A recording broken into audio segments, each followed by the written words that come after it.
3, 2, 1. A ver. Si Dios quiere y la tecnología nos acompaña, ya estamos transmitiendo. Estamos transmitiendo a través de Facebook Live. Este soy yo, no soy Cecilia, acá estoy. Bueno, gracias a todos por sumarse a este nuevo Facebook Live, aquí desde las oficinas de Latin Cloud en la ciudad de Buenos Aires. Hoy vamos a estar conversando con Cecilia Pastorino, especialista en seguridad informática. Ya en unos minutos nos sirve que nos cuenten si me escuchan bien, si están viendo bien mi imagen, para ver que esté todo correcto. Nosotros también estamos chequeando acá cómo está saliendo la transmisión y vamos a estar entonces conversando en minutos más con Cecilia Pastorino de ESET Latinoamérica, empresa que ustedes seguramente conocen de hace muchísimos años. ¿Se acuerdan que hablábamos del Note 32 en el año, no sé, 2000 y algo? Bueno, hoy ya no se llama Note 32, pero bueno, sigue siendo en el caso de los antivirus, uno de los antivirus más utilizados y que hemos recomendado durante muchísimo tiempo en dominio digital, ¿sí? Así que, bueno, mientras se van sumando algunos, vamos chequeando un poquito la transmisión. Vayan empezando preguntas para Cecilia y ya estamos comenzando, ¿sí? A ver, estamos verificando acá. Gracias a todos los que se van sumando. Vamos a dejar un ratito para preguntas al final de la transmisión y esta charla además va a quedar como siempre para que ustedes la puedan consultar después, como todos los videos que quedan después en Facebook también, ¿sí? Así que, bueno, a ver cómo se escucha. Bien, perfecto. Bueno, entonces mientras se van sumando, Cecilia va haciendo una introducción y empezando un poquito con la charla. Así que, bueno, quedan entonces en contacto con Cecilia Pastorino de ESET Latinoamérica, ¿sí? Bueno, hola, ¿qué tal? ¿Cómo están? La idea hoy es hablar un poquito acerca de tendencias en lo que es la seguridad de la información. Y bueno, les cuento un poquito acerca de ESET. En ESET somos una empresa que se dedica principalmente a la detección de amenazas y a temas de seguridad informática en general, prestamos servicios para que sus empresas o sus hogares estén más seguros. Y como decía Claudio recién, el Note 32 es uno de nuestros antivirus o de nuestras herramientas más conocidas. La verdad es que tenemos muchas más, que hacemos mucho más que eso. Y lo más lindo que tiene ESET, por lo menos para mí, es el laboratorio de investigación de malware, donde lo que hacemos básicamente es investigar distintas amenazas que están ocurriendo en Latinoamérica y poder elaborar distintos tipos de informes y poder llegar con muchísimo material a la gente acerca de qué pasa en la región, en Argentina y en el resto de Latinoamérica, cuáles son las amenazas, qué es lo que está sucediendo, de qué cosas hay que tener cuidado, cuáles son los engaños que estamos viendo, tener un poco de ese panorama y también armar mucho material educativo que van a poder encontrar en nuestro portal, que es el portal willipsecurity.com/latam, para abrirlo en español. Después les vamos a dejar el link al artículo de tendencias y también a nuestro portal para que nos puedan seguir y tener acceso a toda la información que nosotros compartimos ahí. Así que bueno, la idea hoy es conversar un poquito acerca de tendencias. Me gustaría compartirles alguna PPT o algo porque no estoy acostumbrada a hablar directamente con una cámara, pero bueno, vamos a ver si me sale sin ningún tipo de soporte de PPT ni nada.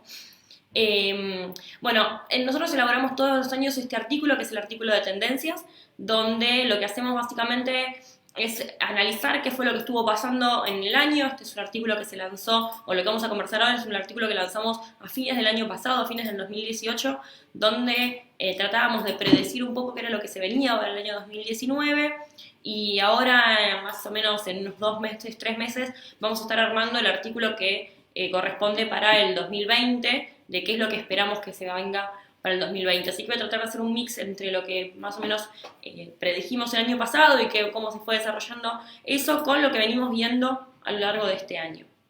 Y el primer tema que tengo para charlar con ustedes tiene que ver con la privacidad, tiene que ver con temas relacionados a la información de los usuarios y cómo esa información es manejada en Internet. Y este es un tema que hoy en día es clave para nosotros porque realmente vemos que hay muchísimas brechas de seguridad. Por ejemplo, el año pasado se filtraron más de 2 billones de datos de usuarios entre filtraciones de datos de diferentes empresas, más probablemente un montón que no han salido a la luz. Entonces hemos visto que hubo muchos casos donde se violó la privacidad de los usuarios, donde la información de los usuarios se han visto comprometidas. Tenemos también el caso de Facebook con Cambridge Analytica. Este fue un caso que fue bastante grande el año pasado, donde hubo un mal uso de la información de los usuarios por parte de una empresa, Cambridge Analytica, que utilizó esa información para que después se muestre publicidad y poder utilizarla también en campañas políticas y determinada publicidad de determinados usuarios. Y esa publicidad estaba basada obviamente en los intereses de esos usuarios. Y la empresa Cambridge Analytica obtuvo la información de casi 2 millones de usuarios de Facebook. Y en realidad algo interesante para entender acá es, no es que Facebook fue y le dio a Cambridge Analytica esa información, sino que Cambridge Analytica la logró conseguir a partir de aplicaciones que tenía instaladas en Facebook, que utilizaban los usuarios en Facebook, y estas aplicaciones le pedían o le solicitaban al usuario, por ejemplo, acceso a sus contactos, a su actividad, a qué hacía en la red social, a sus gustos, etc. Y bueno, todo esto hace que la aplicación, cuando el usuario acepta los términos y condiciones y la instala en su red social, empieza a recopilar esta información, pero siempre con el consentimiento del usuario. El usuario aceptaba permisos y no leía que en los términos y condiciones esa empresa iba a utilizar la información que estaba recopilando de sus usuarios para mostrar publicidades o para hacer análisis de mercado y demás en Internet. Entonces, algunas cuestiones que empezamos a ver es que obviamente Facebook quedó muy mal parado frente a este tema. Se lo culpó a Facebook de haber sido el que permitió que Cambridge Analytica entregue esta información y sufrió una caída muy grande también en la bolsa. Y a partir de este caso y de muchos otros, los usuarios empiezan a tomar la importancia o entender la importancia de su información en Internet. Y una pregunta que desde SET solemos hacer mucho tiene que ver con si las redes sociales son gratis. Entonces les pregunto a ustedes que están de ahí del otro lado, gratis, Facebook es gratis, Google es gratis, pagan algo por utilizar estas redes. Bueno, en general nos dicen que no, que sí, que son gratis, que no pagan, y la verdad es que sí están pagando, y están pagando con información, están pagando con sus datos, están pagando con todo lo que suben a esa red social y que las empresas utilizan para hacerse millonarias. Entonces ese es el primer paso para empezar a darnos cuenta que la información tiene un valor y que es importante protegerla.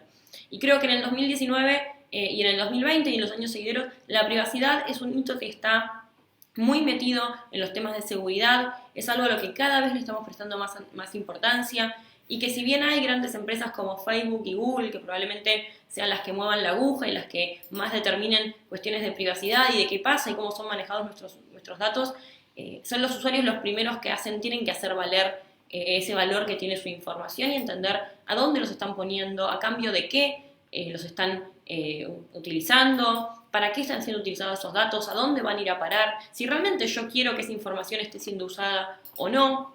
Tomando un caso un poquito más reciente, también muy alineado a este tema de la privacidad, es el caso de la aplicación, por ejemplo, FaceApp.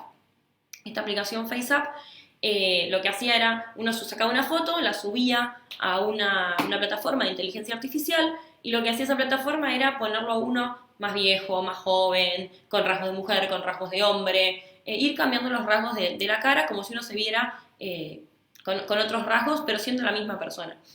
Y es interesante entender qué hay detrás de esta aplicación, que no deja de ser un algoritmo de inteligencia artificial. Ese va a ser otro de los temas que vamos a hablar acá en lo que es tendencias.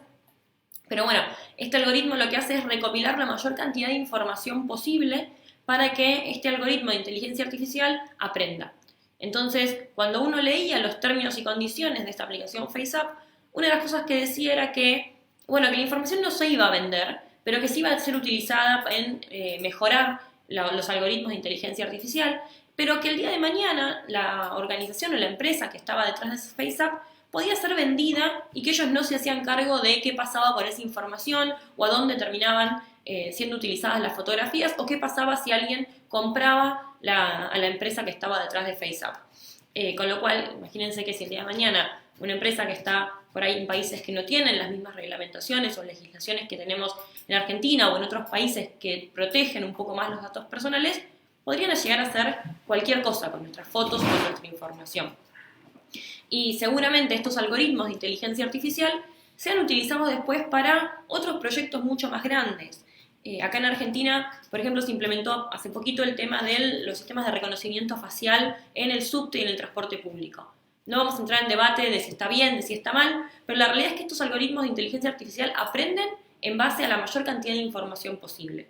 Entonces, respecto a esto de la privacidad y de entender para qué son utilizados nuestros datos, una cuestión que a mí me parece interesante por lo menos pensar es, bueno, si yo no estoy de acuerdo con el sistema de identificación facial o me parece que no está bien, bueno, no voy a contribuir con mis fotos en que eso mejore. Entonces también es entender eso, es, bueno, ¿qué pasa con mis principios, con lo que yo creo, con lo que a mí me pasa, y qué pasa con mi información y para qué está siendo utilizada por muchas empresas que están en Internet? Así que hoy en día el tema de privacidad es uno de los temas que más se están hablando. Las empresas tienen que tener muy en cuenta los temas de privacidad, porque una brecha de seguridad realmente los puede afectar muy mal, como le ha pasado a Facebook. Y si bien las grandes empresas son las que hoy mueven la vara, también son las grandes que pueden caer con más fuerza si llegan a tener algún tipo de incidente o algún problema donde los usuarios decidan dejar de utilizarlas. Así que esto respecto a una de las primeras cuestiones que solemos charlar en tema de tendencias. La segunda está muy relacionada al tema de privacidad, es el tema de lo que es el GDPR, que es la regulación que el año pasado se impuso en Europa para la protección de datos personales. Es una regulación que básicamente obliga a cualquier empresa que trabaje con datos de personas en Europa, ya sea porque están en Europa o porque tienen usuarios en Europa, en la Unión Europea en realidad, tienen que tener cierto manejo de esos datos, tienen que proteger esos datos, avisarle de manera clara y concisa al usuario sobre qué están haciendo con esa información, tienen que tener el ok del usuario. Bueno, hay ciertas regulaciones frente a qué pasa con los datos de la gente. Y esta reglamentación, que es el GDPR, que si bien se aplicó en la Unión Europea, la realidad es que es muy probable que termine siendo algo mundial. Lo habíamos visto el año pasado, me imagino muchos de ustedes recibieron esos mails de actualización de términos y condiciones, que aparecía esto de la GDPR y cómo afectaba a la empresa. Entonces, si bien nosotros estábamos en Argentina, igual recibíamos un montón de esas actualizaciones porque eran empresas que tenían probablemente datos de usuarios de la Unión Europea y se veían obligados a aumentar su seguridad, a cambiar sus términos y condiciones, a proteger esa información de otra manera. Entonces, estamos yendo también, y creo que es algo que también lo vamos a ver en los próximos años, a una reglamentación y a una legislación cada vez más global y cada vez más fina en lo que respecta a la privacidad, los datos personales y también lo que son delitos informáticos. También el año pasado Argentina entró a formar parte oficialmente del Convenio de Budapest. Si bien es un proyecto que ya llevaba varios años, el año pasado se terminó la reglamentación puntual de este proyecto y ya somos parte oficial de lo que es el Convenio de Budapest. Es una ley internacional, es un convenio que en realidad de cooperación internacional sobre delitos informáticos. Como ustedes sabrán, Internet es transnacional, es decir, las fronteras son un poco difusas. Uno puede estar, por ejemplo, siendo víctima de un ataque informático en Argentina, pero en realidad el ataque se está cometiendo desde Marruecos y en realidad el servidor desde el cual se descarga el código malicioso está en Estados Unidos y después una conexión fraudulenta se hace a China. Entonces es bastante difícil poder rastrear ese tipo de sucesos y poder rastrear un incidente informático y sobre todo poder llevar a juicio ese tipo de cosas porque muchas veces la persona que lo está cometiendo no está en el mismo país y es difícil. Entonces lo que busca el Convenio de Budapest es hacer un convenio de cooperación entre la mayor cantidad de países posibles sobre los temas de delitos informáticos. Entonces establece, por ejemplo, leyes de delitos informáticos a las cuales todos los países deberían de adaptarse y cumplir, digamos, y legislar dentro de sus propias legislaciones en determinadas leyes respecto a los delitos informáticos. Establece también una cooperación y una comunicación 24/7 entre los países para obtener información rápida. Es decir, si yo estoy haciendo una investigación en Argentina y necesito conocer la dirección, la ubicación de una dirección IP y sé que esa dirección IP es de España, no puedo esperar 15 días que el gobierno español o el proveedor de Internet de España me pase el dato de dónde está esa dirección IP, porque probablemente la persona, si lo voy a buscar dentro de 20 días, ya no esté ahí. Entonces, en Internet es todo tan rápido que necesitamos información rápida, inmediata, en tiempo y forma. Entonces, este convenio hace que haya respuesta de las 24 horas, los 365 días del año de todos los países inscriptos en el convenio para la colaboración de investigación de delitos informáticos. Y lo que hace un poco es eso, es ayudar a los países a que sus regulaciones y sus legislaciones en materia de delitos informáticos estén alineadas.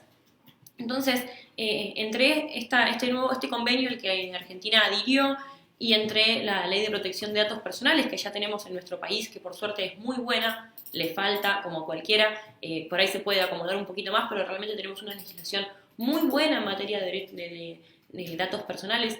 Algo que me interesa que sepan es que hoy, por ejemplo, tenemos derecho a ir a una empresa y preguntarle qué datos nuestros tienen, qué hacen con esos datos, cómo tratan a esos datos. Tenemos también la posibilidad de elegir eliminar esos datos. Nosotros podemos pedirle a cualquier empresa que tenga información nuestra en Argentina que la borre, que no la tenga más. Entonces, también es importante saber que es un derecho que tenemos que hacer valer, y un poco alineado a lo que hablábamos de privacidad en el tema anterior, si no es el usuario y no somos nosotros mismos los que empezamos a cuidar nuestra información y a darle valor, más allá de que las leyes estén, más allá de que los mecanismos estén, va a ser muy difícil hacer que realmente las empresas lo cumplan. Entonces, si bien estamos yendo hacia cada vez más leyes, cada vez más regulaciones, a que las empresas se vean obligadas a proteger la información, la realidad es que lo van a hacer a regañadientes. No nos olvidemos que las grandes empresas siguen haciendo muchísimo dinero gracias a la información de los usuarios. Entonces, cuanto menos reguladas estén, más les conviene en muchos casos. Entonces, si no somos los usuarios los primeros en exigir que nuestra información esté protegida y somos conscientes y responsables frente al uso de nuestros datos, la verdad que no va a haber nadie más que lo haga, por más que tengamos los mecanismos o las leyes. Entonces, un poco en lo que es tendencias en seguridad de la información, creo que lo que es la privacidad y entender la importancia de cuidar nuestros datos es el primer paso, y es algo que ya estamos viendo y que en los próximos años seguramente vamos a ir viendo que aparezcan nuevas leyes, nuevas regulamentaciones, que las empresas estén cada vez más estrictas respecto a las políticas de protección de información, y que también estén cada vez más obligadas a implementar los mecanismos para que estos datos no sean comprometidos. Si bien no es una de las tendencias que tenemos en nuestro informe, algo que está muy de la mano con esto que tiene que ver con la protección de la información, es también el tema del cibercrimen. Hoy en día estamos viendo que el cibercrimen es una industria organizada, es realmente una industria millonaria, y ya no estamos viendo, como hace años atrás, ataques informáticos realizados por una persona simplemente para ver si puede romper algo o simplemente por amor al arte, sino que hoy en día los ataques informáticos se hacen con un fin muy claro, que es el de obtener dinero. Y ese obtener dinero puede ser a través de venta de información robada, puede ser a través de la venta o el alquiler de recursos comprometidos, puede ser a través de la venta de herramientas para hacer ataques informáticos como exploits, códigos maliciosos, etc. Pero lo cierto es que hoy en día el cibercrimen es una industria millonaria, y realmente los ataques informáticos cada vez son más frecuentes, y no solamente son víctimas las grandes empresas, sino también el usuario final. Entonces hay que estar protegidos y hay que estar alertas a este tipo de cosas.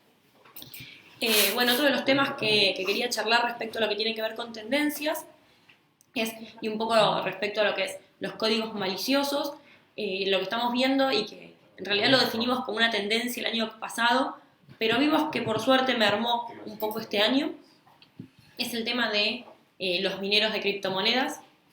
Hoy en día un código malicioso que estamos viendo mucho son estos mineros que lo que hacen básicamente es ya sea infectar un equipo, al igual que cualquier otro código malicioso, y utilizar el procesador de ese equipo para minar criptomonedas. También lo estamos viendo en páginas web, scripts de minería que un atacante logra poner en una página web comprometida, y cada vez que un usuario entra a ese sitio web empieza a minar criptomonedas y a generar dinero para el atacante. Básicamente, ¿cómo funciona la minería de criptomonedas? Bueno, estamos viendo que en los últimos años las criptomonedas son cada vez más populares, cada vez más personas acceden a este tipo de monedas, y la minería es necesaria para que estas monedas funcionen. Básicamente, imagínense la minería de criptomonedas como todos los contadores necesarios para llevar los registros contables de una moneda. Los mineros lo que hacen es resolver cuentas matemáticas que permiten que las criptomonedas funcionen y se mantengan activas. A diferencia de las monedas tradicionales, las criptomonedas son monedas basadas en criptografía y muchas de ellas descentralizadas, es decir, no hay un banco o una entidad financiera por detrás, sino que son la misma comunidad de usuarios la que las lleva adelante y hace falta la minería para este tipo de operaciones. Y a los mineros, a las personas que participan de esta minería, que ponen sus recursos y que resuelven estos cálculos matemáticos, se les paga por ese proceso con la misma moneda. Entonces, la minería de criptomonedas es una de las maneras de ganar dinero. Y se puede hacer perfectamente de manera legal y no hay ningún problema. Y hay muchísimos softwares de minería y pools de minería en los que cualquier usuario se puede unir, pero también se está utilizando de manera ilegal o de manera fraudulenta a través de muchos mineros que funcionan sin el consentimiento del usuario. Y ahí es donde está el problema. Muchos códigos maliciosos empiezan a tener esta propiedad de minero de criptomoneda para que una vez que infecten el equipo del usuario y ya sea que roben información o hagan cualquier acción maliciosa para la cual estén pensados, luego quedan funcionando por detrás utilizando los recursos del usuario para resolver estos cálculos matemáticos y generar dinero para el atacante. El año pasado, el 2018, podemos decir que fue el año de las criptomonedas. Fue lo que más pasó, digamos. El código malicioso que más vimos eran estos mineros de criptomonedas, ya sea infectando directamente un equipo o en páginas web vulnerables. Pero, por suerte, en lo que fue el primer semestre de 2019, esto mermó mucho. Porque lo que sucedió es que criptomonedas como Monero, que no necesitaban grandes equipos para ser minadas, hoy en día para minar un Bitcoin se necesita tener casi un data center completo de máquinas para tener el poder de procesamiento que se requiere para minar Bitcoins. Pero hay otras criptomonedas como Monero que se pueden minar con una computadora de escritorio, con un teléfono móvil. Entonces, esto permitía que muchísimos malwares o muchísimos scripts de minería apunten a minar Monero con equipos de los usuarios, equipos tradicionales. Entonces, cuando hace poquito hubo un cambio en el algoritmo de Monero, este algoritmo impidió que ciertos pools de minería funcionen y que haya como personas o scripts que, digamos, abarquen la mayor cantidad de minería posible. Entonces ya se volvió muy difícil poder minar este tipo de monedas simplemente con un script.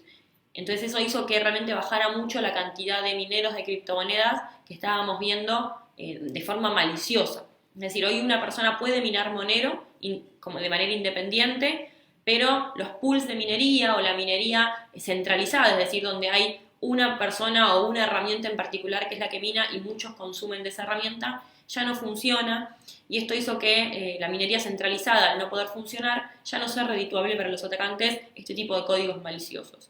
Lo seguimos viendo, de hecho en Argentina los mineros de criptomonedas siguen estando en el puesto número 5 del top 10 de detecciones, pero realmente no llegaron a tener el auge este año que hubieran tenido si no hubiera habido cambios en los algoritmos de Monero y de otras criptomonedas.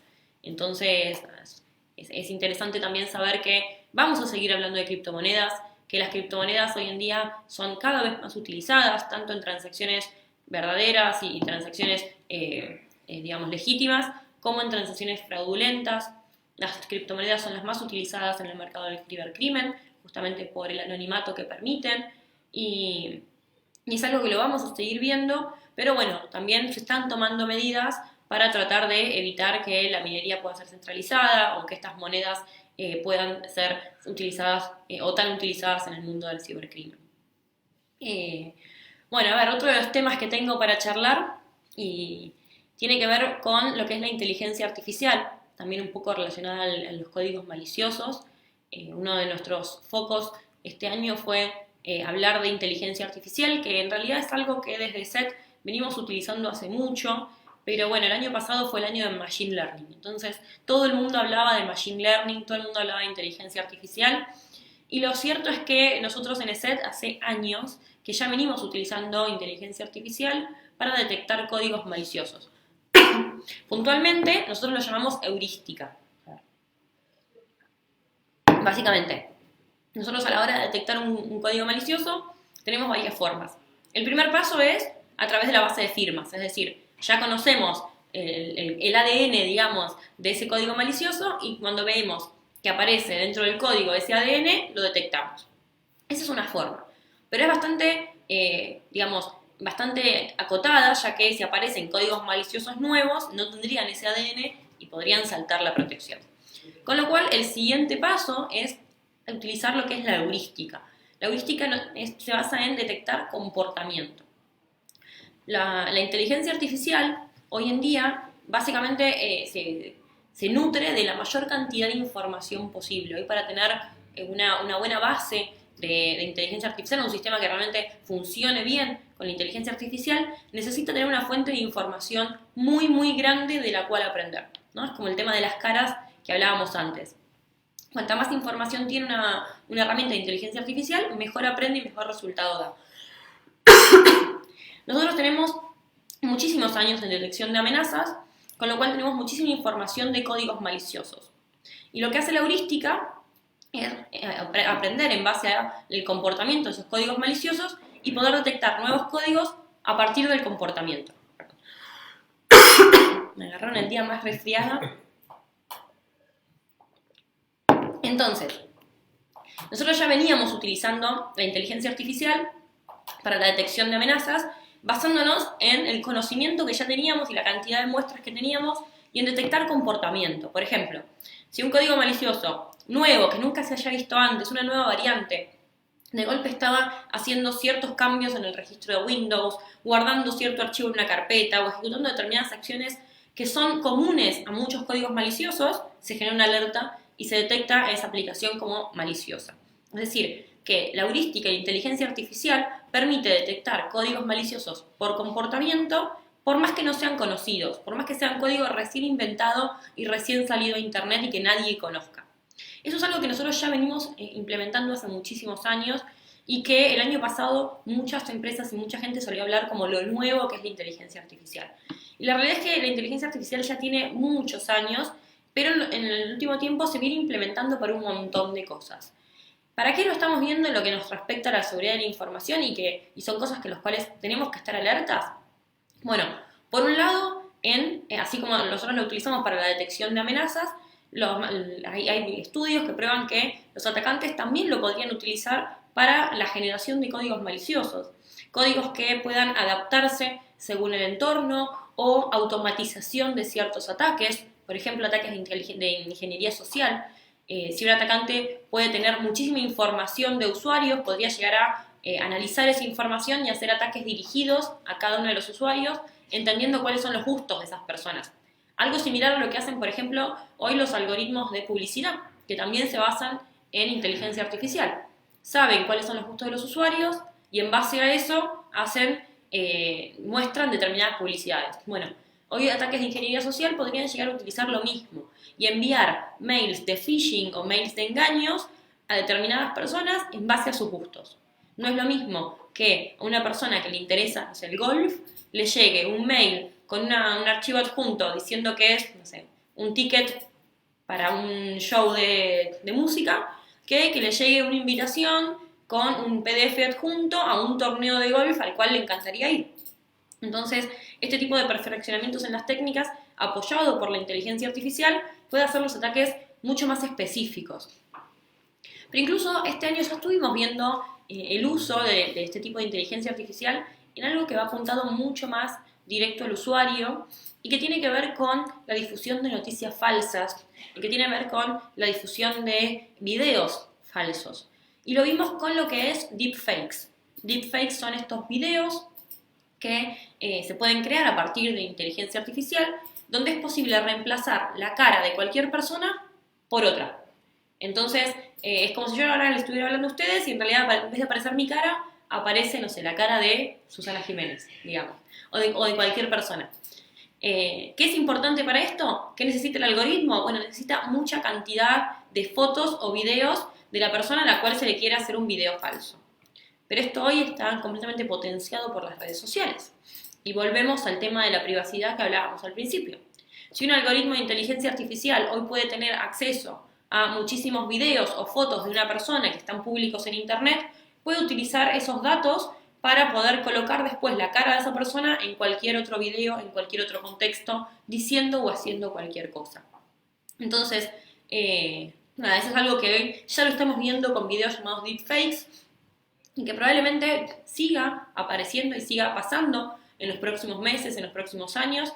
Y esto también está muy de la mano con el pensamiento crítico que tenemos que tener cada uno de nosotros al hacer uso de Internet, poder saber qué estamos consumiendo, cuál es la fuente de eso que estamos viendo, si realmente eso es verdadero, no es verdadero, de dónde sale, y poder analizar antes de compartir o de creer algo que vemos en Internet, si eso realmente es cierto o no es cierto. Así que, bueno, entonces hablamos de privacidad, hablamos de regulaciones, GDPR y demás, hablamos de lo que es la inteligencia artificial. Me quedan 2 temas para charlar. Uno tiene que ver, también relacionado un poco con lo que es la privacidad, el tema de Internet de las cosas, el tema de todo lo que son dispositivos inteligentes. Es hoy en día algo que cada vez estamos viendo más en los hogares. No sé cuántos de ustedes tendrán en su casa algún dispositivo inteligente. Me refiero con dispositivos inteligentes o Internet de las cosas a cualquier equipo que se conecte a Internet, que tenga una función específica. Es decir, que no sea ni un celular, ni una tablet, ni una computadora, sino que tenga una función específica y utilice Internet para potenciar esa función. Por ejemplo, no sé, una luz inteligente, que la conecto a mi celular y desde el celular la puedo prender y apagar. O un asistente de voz, o una cámara de seguridad en la puerta de mi casa. Bueno, hoy en día es cada vez más común tener dispositivos conectados en nuestras casas. Se calcula que en promedio hay 6 equipos conectados a Internet por hogar en Argentina. Y hagan más o menos la cuenta entre el router y los equipos que tienen en sus casas, cuántos dispositivos tienen. Y cada uno de estos dispositivos son un punto de ataque. Y también estamos empezando a ver ataques directamente a Internet de las cosas. Vimos hace 2 años ya un ataque acá en Argentina puntualmente de una botnet conocida como la botnet Mirai. Esta botnet, este código malicioso, lo que hizo en ese momento fue aprovechar una vulnerabilidad en los routers hogareños para poder infectar esos equipos y hacer ataques de denegación de servicio a partir de esos equipos infectados. Lo que buscaba infectar eran routers del hogar. Hace no mucho, el año pasado creo, encontramos routers de la marca MikroTik que también habían sido vulnerados por un malware y lo que hacía era utilizar los recursos de esos routers para minar criptomonedas. Bueno, en ESET lanzamos una versión de nuestras protecciones para lo que es Android TV, porque ya empezamos a ver también códigos maliciosos apuntados directamente a los televisores, a los Smart TV que vienen con sistema operativo Android, donde lo que buscan es espiar al usuario a través de la cámara o bien robar usuarios, contraseñas, números de tarjeta de crédito y otra información que pueda tener el usuario dentro de su televisor inteligente. Entonces, el uso de estos dispositivos es algo que se está volviendo tendencia, que cada vez vemos más dispositivos conectados. Hay un informe de la consultora Gartner, creo que calcula que para el 2020 vamos a tener 20.000 millones de dispositivos conectados a Internet, o sea, dispositivos de Internet de las cosas conectados a Internet, es decir, ni celulares ni tablets, ni computadoras, directamente dispositivos inteligentes, luces, relojes, acuarios, termostatos, armas, autos, sistemas industriales, bueno, lo que se les ocurra. Todo se va a conectar a Internet y es algo así como un 20 y 9 ceros. Son muchísimos dispositivos, más de 3 dispositivos por persona en el mundo para el 2020, conectados a Internet. Bueno, ¿qué pasa con la seguridad de estos dispositivos? ¿Qué creen ustedes? ¿Son seguros? ¿No son seguros? No puedo ver los comentarios, pero no sé si están comentando. Tenemos algunos comentarios, pero son de otros. Bueno, después ahora al final vamos a dejar unos minutos para leer los comentarios y demás. Sí. Bueno, piensen si son seguros o no son seguros estos dispositivos. Hicimos una encuesta en el set hace poquito sobre esto. Y lo que dijo nuestra encuesta es que el 70% de los usuarios creen que los dispositivos de Internet de las cosas no son seguros. Pero el 62% los compraría igual. Y es obvio esto. O sea, yo en mi casa tengo un montón de dispositivos inteligentes. De hecho, hace poquito me compré una aspiradora robot que es fantástica, mapea toda mi casa y va barriendo y aspirando. Seguramente los chinos deben saber dónde vivo, cómo es mi casa, cuántos ambientes tengo, pero yo no barro nunca más. Entonces, obviamente, es útil y nos facilita la vida y están buenísimos. Entonces, no van a dejar de desaparecer, por el contrario, cada vez son más. Pero hay que tener en cuenta las seguridades del diseño de estos dispositivos. Estamos viendo vulnerabilidades y riesgos en dispositivos de Internet de las cosas que son las mismas que tenían las computadoras hace 10 años. Entonces, ¿qué pasa con los fabricantes que saben cuáles son las vulnerabilidades? Que ya venimos hablando de seguridad hace un montón y sin embargo estos dispositivos salen con usuarios y contraseñas por defecto, puertos abiertos, tráfico sin cifrar, muchísimas vulnerabilidades que ya son hoy en día irrisorias para el año 2019 en el que estamos y que ya tenemos muchísima tecnología para hacer las cosas mucho mejor. Entonces, bueno, el tema de todos los dispositivos que conectamos al hogar, la seguridad de estos dispositivos es algo que hay que prestar atención, sobre todo porque son equipos que están conectados las 24 horas. Piensen que si ustedes tienen un asistente de voz en sus casas, un Google Home, un Alexa, cualquiera de esos, un Siri, está las 24 horas del día escuchando lo que ustedes están haciendo. Lo que hablan, lo que dicen, todo el tiempo. Bueno, ¿qué pasa con ese dispositivo? De nuevo, ¿qué pasa, volviendo a la privacidad que hablábamos al principio? ¿Qué pasa con toda la información que está recopilando? Por ejemplo, Google, si yo tengo el asistente de voz en mi casa y lo tengo encendido a las 24 horas, yo estoy hablando en mi casa permanentemente. ¿Qué pasa con todo ese audio que captura ese asistente de voz? ¿Qué pasa con la cámara de un televisor inteligente que puede estar capturando imágenes todo el tiempo? Bueno, ¿qué pasa con eso? ¿Está regulado? ¿No está regulado? ¿Qué dicen los términos y condiciones? ¿Puede ser vulnerada? ¿Qué pasa si un atacante toma control de ese televisor o toma control de una cámara? Ya no estamos hablando solamente de invadir la privacidad de un usuario o de robarle información, estamos hablando también de la intimidad. Estamos hablando directamente de lo que pasa dentro de un hogar y de la intimidad de las personas. Entonces, los dispositivos de Internet de las Cosas pueden llegar a comprometer no solamente nuestra información, sino también nuestra intimidad. Así que también hay que estar muy alertas a qué pasa con la seguridad de estos dispositivos, a que estén bien configurados, a que las redes Wi-Fi del hogar estén bien configuradas, es el primer punto de entrada. Entonces, si yo tengo una red Wi-Fi que tiene una clave por defecto, la que me dejó el proveedor, o que no es lo suficientemente fuerte, bueno, también es mucho más probable que alguien pueda vulnerar cualquier dispositivo que yo tenga conectado en esa red. Entonces, hoy en día empezar a pensar las soluciones de seguridad, no solamente para las computadoras, sino también para, obviamente, los celulares. O sea, además está decir, ya lo hemos hablado muchos años anteriores, la cantidad de códigos maliciosos que vemos hoy para celulares, pero también ahora hay que empezar a pensar en los códigos maliciosos para Internet de las Cosas, en las vulnerabilidades que también tienen los dispositivos que se conectan a Internet y qué información pueden llegar a comprometer esos equipos. Bueno, entonces hablamos de Machine Learning, hablamos de privacidad, GDPR, Internet de las Cosas y mineros de criptomonedas. Bueno, creo que más o menos barrí todos los temas. No sé si me queda alguna pregunta y cualquier cosa después retomo alguno. Vale, sí, tenemos a ver, de paso, bueno, pueden ir los que tengan ahí alguna pregunta para Cecilia, las pueden ir acercando. A ver, tenemos acá, dice Claudio Genchi, dice, ¿dónde se denuncia una tentativa de fraude digital en Argentina? ¿Qué se hace con esto? Bueno, a ver, en Argentina tenemos varias cosas. La primera, tenemos una ley de delitos informáticos que incluye entre varios de sus puntos lo que es el fraude digital. El fraude está, a ver, la seguridad de la información se basa en 3 pilares: confidencialidad, integridad y disponibilidad, que nadie pueda ver información en la cual no está autorizado a ver, que nadie pueda cambiar información que no está autorizado a cambiar y que la información esté disponible cuando se necesita. Eso está considerado en la ley de delitos informáticos y lo que tiene que ver con fraude suele tener en cuenta lo que es la integridad, o sea, que nadie pueda modificar información o que nadie utilice engaños para poder conseguir datos de una persona. ¿Dónde se denuncia? Se debería de poder denunciar en cualquier comisaría. Eso es lo que debería de suceder porque la ley es nacional. No pasa. Entonces, mi recomendación, ¿cuál es? El primer punto que nosotros recomendamos, si están en capital, es el del CECIRT. Ahí en Buenos Aires está el Centro de Respuesta ante Incidentes, el BA-CECIRT, que tiene un sitio web donde ellos canalizan las denuncias, le ayudan al usuario a recopilar la información necesaria y después canalizan la denuncia a través del Ministerio Público Fiscal. El segundo punto de contacto es el Ministerio Público Fiscal. Ellos toman las denuncias de cualquier tipo de delito informático, fraude, robo de identidad, daño informático, robo de información, grooming, lo que quieran. Ellos toman la denuncia. Algunas consideraciones a tener en cuenta es, bueno, primero el sitio del Ministerio Público Fiscal, lo pueden buscar en internet, si no yo ahora les paso, les dejamos en los comentarios los datos tanto del BA-CECIRT como del Ministerio Público Fiscal de la web, donde pueden hacer también la denuncia online. Pero algo importante es, si tienen cualquier tipo de incidente informático, cualquiera, no vayan a fijarse si es delito o no es delito, hagan la denuncia.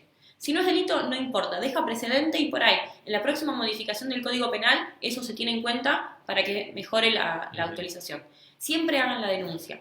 Se puede denunciar cualquier tipo de fraude, se puede denunciar cualquier tipo de robo de información, robo de identidad, o sea, todo eso se puede denunciar. Es importante que guarden la mayor cantidad de información posible y sepan que una captura de pantalla no sirve como prueba en un peritaje informático. Entonces, yo puedo guardar la captura de pantalla para ir a hacer la denuncia, pero después voy a necesitar tener, por ejemplo, si estoy hablando de un chat, una conversación por chat, voy a necesitar tener los mensajes. Es decir, no sirve que yo haga una captura de pantalla y borre los mensajes. No sirve como prueba. Entonces, no borren nada. No borren un chat, no borren fotos, no borren archivos, no borren una comunicación, no borren nada. No reenvíen tampoco esa información, porque muchas veces podemos estar incumpliendo en otro delito. Entonces, no sé, por ejemplo, a mí me llegó un mail de phishing que me robó los datos de mi tarjeta de crédito. Bueno, no le reenvío ese mail a mi amigo para ver si también cae o no cae en ese engaño, porque hasta puedo estar reenviando ese mismo fraude y cometiendo un delito. Entonces, no reenvíen la información, guarden lo más que puedan, hagan la denuncia y sepan que van a tener que dejar los equipos para peritaje, o sea que va a venir un perito informático y va a hacer una pericia sobre el celular, la computadora o el equipo donde se haya cometido el delito. Entonces, sepan que si bien el perito informático no debería de buscar información más allá de aquella que vaya directamente apuntada a ese delito, bueno, seguramente van a tener que entregar el teléfono, el celular, la computadora, claro, para poder hacer peritaje. Todo un tema, ¿no? Por eso lo aclaro. Pero bueno, es importante igual hacer la denuncia. Primero porque en la mayoría de los casos, hoy en día tenemos un cuerpo de investigación en Argentina que es excelente. Realmente tenemos peritos informáticos en Argentina que la rompen, que saben un montón. Tengo varios amigos que son peritos y les puedo asegurar que hay unas investigaciones que son muy, muy buenas y que muchas veces se llega realmente a dar, ya sea con los datos robados o con la persona detrás, o se puede recuperar. Sobre todo pasa con el tema del robo de identidad. Pasa mucho que le roban el Facebook, el Instagram a una persona y no lo denuncia. Y la verdad es que en la mayoría de los casos se puede recuperar la cuenta, y los chicos del BACESIR también hacen un asesoramiento muy bueno y tienen contacto directo con redes sociales para poder recuperar las cuentas. Entonces es importante hacer la denuncia. Bien, tenemos otra pregunta, en este caso es de Ricardo, que dice: en caso de que una empresa tenga datos personales y uno le solicite borrarlos y no lo hagan, no lo hacen, ¿existe la posibilidad que podamos ir directamente a alguna entidad o hay que hacer un reclamo por vía judicial? No, está el ente de regulador de datos personales, está en la ley de protección de datos personales. Hay un ente regulador donde se puede, o sea, a ver, ¿cómo funciona esto? Según la ley de protección de datos argentina, de datos personales, toda empresa que tenga una base de datos de personas la tiene que inscribir en el ente regulador. Entonces, ustedes pueden ir a ese ente regulador y consultar digamos, en qué bases de datos figuran sus datos. Claro. Supongamos que yo sé que la empresa Sarasa tiene información mía. Bueno, voy y le pido que la borre. Consulto al ente y no la borra, en ese mismo ente se hace la denuncia pidiendo, primero se hace la solicitud a través del ente de que se borre la información y es el ente el que, digamos, apura o se encarga de eso. Y si no pasa, a partir de ahí también se puede hacer la denuncia para que ellos hagan la multa o la acción correspondiente. Bien. Acá un dato que incluso en algún punto nos toca de cerca, porque nos pasó a nosotros en la producción de dominio digital, que nos llegó un router que venía con un malware. Utopía.net. No sé, pero ahora vamos a hablar un poquito justamente de eso. La dice: en caso de que un ISP me dé un router alterado maliciosamente o por un fallo de seguridad al momento de la compra, uno, ¿dónde puede reclamar? Porque soporte técnico en estos casos no está capacitado. ¿Qué es? ¿En defensa del consumidor? Bueno, yo lo que les recomiendo es que tomen la seguridad en sus manos como primer paso, ahora vemos cómo, y después hagan el reclamo. Porque los reclamos lamentablemente van a llevar un poco de tiempo. No sé, digamos, he visto varios reclamos de usuarios que dicen que uno de los proveedores de internet está entregando 2 modelos de routers que tienen los DNS alterados. Yo estoy siguiendo el tema con 2 personas afectadas, todavía no pude encontrar si realmente se trata de un malware o se trata de otra cosa. La realidad es que no encontramos ningún redireccionamiento malicioso ni nada, pero hay una realidad que es que, o sea, cuando un proveedor de internet nos da un router, nosotros no tenemos control de ese router. Y ese es, yo creo que el punto de partida para cualquier cosa. Más allá de cómo está configurado ese router, o si realmente tiene un código malicioso, la realidad es que nos están dando un equipo al cual nosotros no tenemos control y no sabemos si el equipo está actualizado, si el equipo está bien instalado, si el equipo tiene claves por defecto, puertos abiertos, o sea, no sabemos cómo es la seguridad de ese equipo y no tenemos ningún tipo de injerencia. Entonces, mi recomendación es, más allá de cualquier caso puntual, pídanle al proveedor que ese equipo lo ponga en modo puente, o lo que se llama modo bridge, y pongan ustedes un router privado personal como router Wi-Fi en su casa. Entonces, de esa manera, la seguridad de su red va a estar dada por el router que ustedes pongan y no por el router del proveedor. Entonces, más allá de cuál sea el caso o el incidente que sea, los routers de los proveedores de internet suelen tener claves por defecto, suelen no actualizar los firmwares, lo cual puede traer vulnerabilidades como la que aprovechó la botnet Mirai. Entonces, la mejor solución es siempre tener en modo puente o en modo bridge el router del proveedor. Lo único que va a hacer ese router es asignarle un IP, en lo posible, asignarle una IP pública directamente al router de ustedes. Eso es lo que se llama el modo puente o el modo bridge, es que esa IP pública, a través de la que se conecta a internet, que da el proveedor, en vez de ir al router del proveedor, vaya directamente al router de ustedes. Entonces, sea el router de ustedes el que esté mirando directamente internet y ustedes puedan controlar ahí qué está abierto y qué no. Si el proveedor no lo llega a poner en modo bridge, que eso es un requerimiento que se puede hacer y está establecido dentro de los términos de la mayoría de los contratos, lo que pueden hacer es, de todas maneras, poner un router ustedes, armar una subred a partir de cualquier IP que entregue el router del proveedor, ponen el router de ustedes en el cable de WAN o el cable de internet, el cable al router del proveedor y utilizan ustedes el router de ustedes. Y en el router del proveedor sí pueden, en la mayoría de los proveedores de internet, apagar la función de Wi-Fi. En muchos routers esto se hace físicamente con un botón en el router y en muchos se hace desde la consola de la página de administración que da el proveedor de internet. Entonces, esa es la opción B, digamos. Si no lo podemos poner en modo bridge o en modo puente, al deshabilitarle la función de wireless al router del proveedor y tomar control nosotros de nuestra red con un router propio. Incluso viste que el wireless viene como clave el documento sí. o sea, son las cosas, y muchos quedan, la mayoría quedan así. La mayoría queda así. Hasta sí, con el mismo nombre de red. Y es muy fácil. Claro. Nosotros hicimos una demo este año en ESET donde mostrábamos como en 10 minutos, con un ataque de fuerza bruta, se puede romper una contraseña que tiene solamente números de 10 caracteres, hasta 10 caracteres, en 10 minutos. ¿En 10 minutos? En 10 minutos. Entonces o sea, que un documento, un DNI, más un par de dígitos más que le pone. Sí, en 10 minutos se puede romper esa clave con un ataque de fuerza bruta.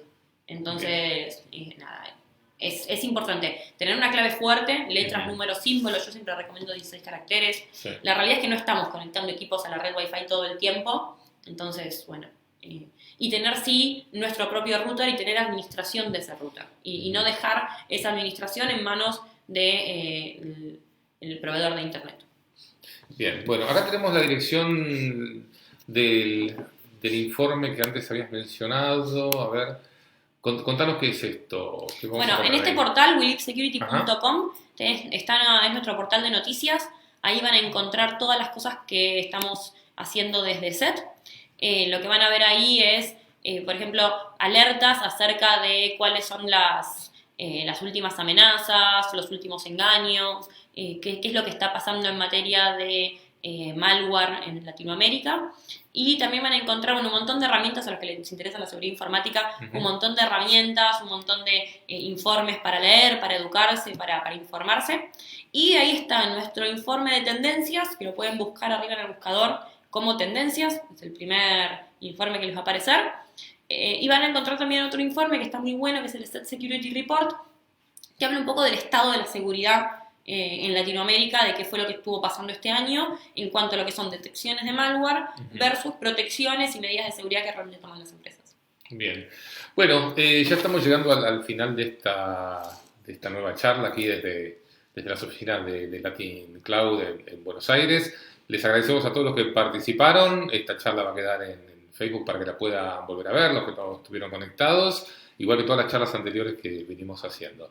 Bueno, Cecilia, muchísimas gracias por haber estado con nosotros. Bueno, ustedes por el espacio, cualquier duda, cualquier cosa que quieran o les haya quedado dudas o si hay alguien que lo ve después, en nuestras redes sociales, @esetla, en Instagram, Facebook, Twitter, nos pueden escribir, nos pueden consultar y los chicos de de la parte de redes sociales nos derivan las consultas técnicas directamente al laboratorio, así que cualquier duda nos pueden contactar por ahí. Bueno, muchísimas gracias. Estuvo con nosotros Cecilia Pastorino de SET Latinoamérica, especialista en seguridad informática. Bueno, gracias a todos por habernos acompañado y nos volvemos a encontrar próximamente en un nuevo Facebook Live.